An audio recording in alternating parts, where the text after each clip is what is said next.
আজকে আমরা বাড়িতে ফুচকা বানাবো।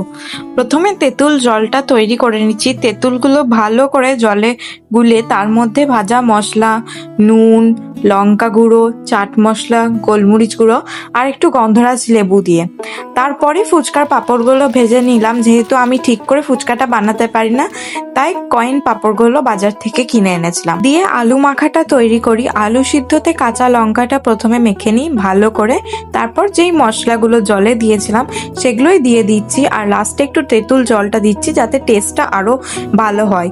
যদি বাড়িতে ঘুগনি থাকে তাহলে সেটাও দিতে পারেন, কিন্তু আমার কাছে ছিল না বলে আমি দিইনি ঘুগনি।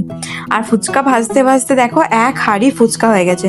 যদিও এগুলো সব আমার বড়দি বানিয়েছিল।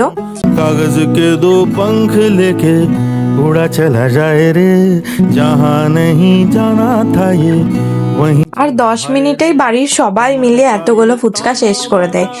समझ न पाए रे जुबां पे जो